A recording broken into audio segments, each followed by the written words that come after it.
Yes, people. So me again, Sabi. I want to talk about this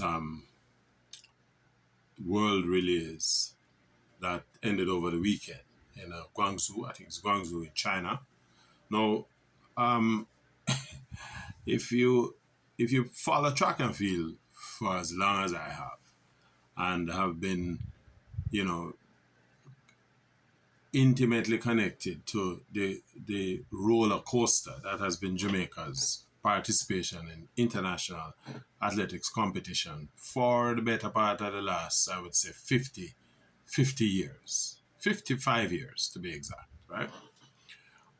You would share some of the concerns that I have. Now, we know that the whole track and field thing is seasonal, that it is fairly early in the season, but the fact is, as far as the international athletic calendar is concerned, the World Relays is a calendar event, and as a participant country in the international arena, we know. It's not that we don't know it's coming. We know when it's just like how we know Christmas is the 25th, and we know when Easter, and we know when Independence. We know when the World Relays are come. So I want to put that out there.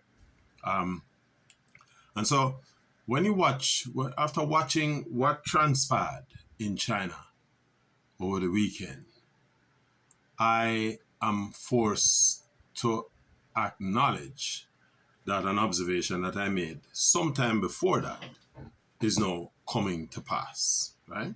Now, clearly, all is not well with Jamaica track and field, and a lot of the pundits will express the same argument. Oh, it's early in the season, World Relays is not a big thing. My response to that is bullshit, because the World Relays is also provides a qualifying opportunity for Jamaica's relay teams and their participation in the upcoming World Championships. So when people make the argument that these relay is not important, I'm going to again say bullshit argument, right? And when we look at what transpired at the weekend's relays, it was an embarrassment on the part of Jamaica. When one considers the position we're coming from, certainly over the period 2004 to 2025. So we're looking at pretty much 21 years of athletics. I'm not even going back beyond that, right?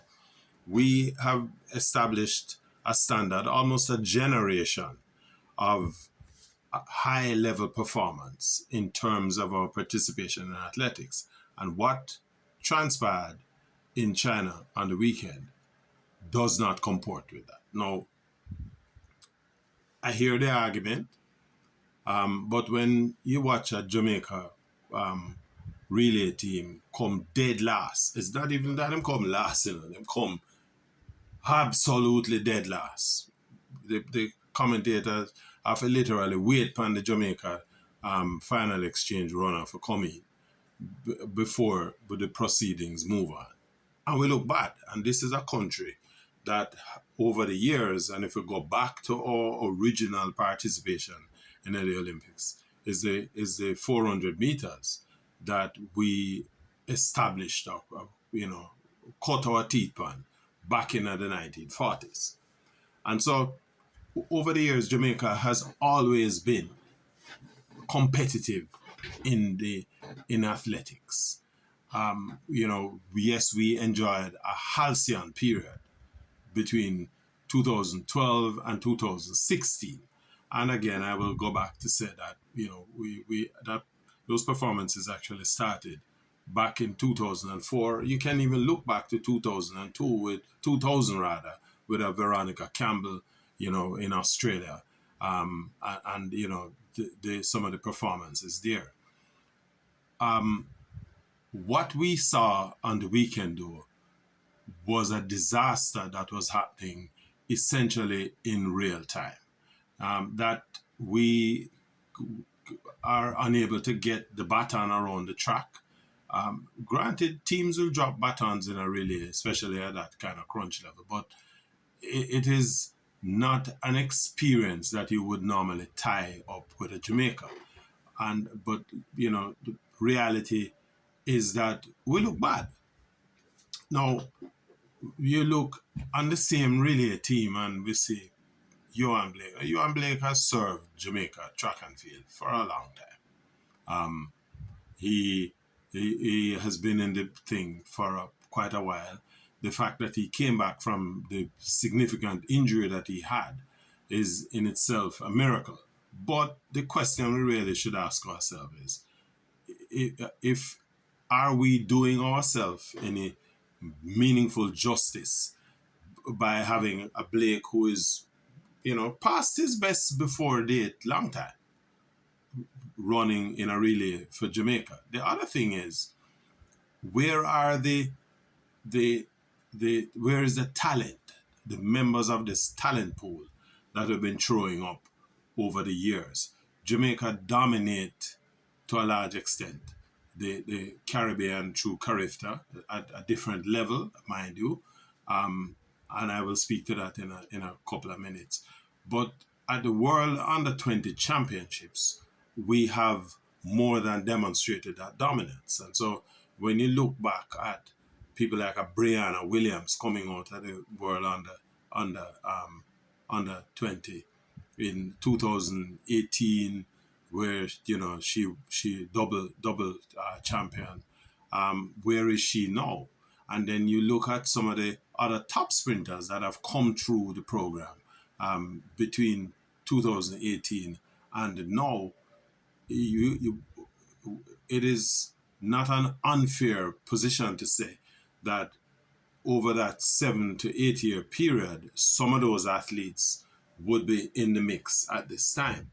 Noah Lyles, we love to give him stick, but Noah Lyles came out of the same 2016, 2018 period, and Noah Lyles is now America's top sprinter.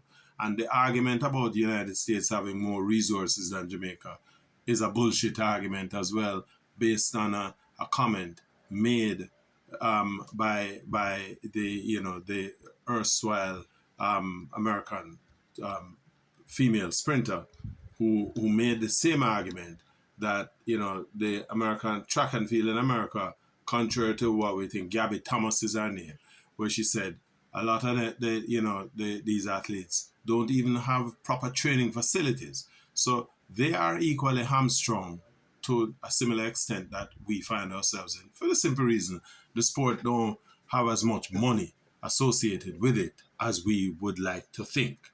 And so, but to the Jamaica performance at the World Relays, we really need to start to press for some answers. The fact that we are a little bit off the kilter in terms of the season is not a good enough excuse.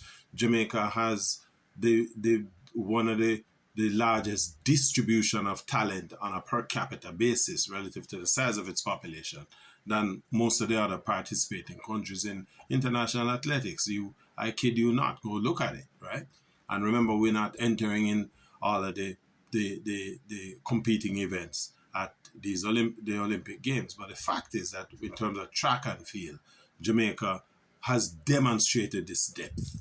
The talent is there. So why aren't we seeing more of this talent coming through? Yeah, we see where the Clayton sisters are now coming into their own. But where are the others? Since the meat is not as important a meat as is being made out, why then are we not sending more of the younger athletes to sort of blood them into this not so important World Relays to give them a taste? And then again, it begs the question, if these relays are being used to set up your qualifiers for your World Championships, can you not afford to put a competitive team out there to represent the country? We again, I'm not knocking Blake, but I believe that at 35, yes, he may still be running some qualifying times, but are we seriously expecting Blake to be blazing the kind of trail that he was doing back in the day? We have a whole heap of questions that I believe we need to ask. I mean, Jamaica really dropped the ball. We dropped the baton. We dropped the ball. We never gave the kind of demonstration of our abilities as is normal. And I believe that there are some questions the administrators at the track and field in Jamaica need to take a second look, right? Again, yeah, it is early in the season, but again, we know that these meets are coming up, and we know that them have importance because those importance impact the island's track and field participation going forward. To wait until we fail to qualify for a couple of these relays for the World Championships, and so we are now leaving it to the 11th hour, similar to what happened. When was it? Last year, we left the thing until too late, and we saw what happened, especially with the men's 4x400. I just believe that even the blind can say that something is woefully wrong with how we are approaching the sport. We hear a lot of the athletes complaining about different issues. It looks like we need to take a serious look. The average track and field athlete is only good in terms of their career for about 6 to 8 years. When we have athletes like a Blake, a Shelley, a Usain, and so on, who have run for 12, 15, 16 years. Shelley is almost 20 years on show there, I think. Those are aberrations. We have to start to look at letting in the later talent to bring them in, right? We have to bring the upcoming into the talent pool. Let me hear what you guys think more what we think. We're not tear down about it, but I think we really need to have some serious discussions. If you like the video, hit the like button, and if you haven't done so, subscribe to the channel so we can have more of these discussions. But let me see your comments in the comment section. Respect.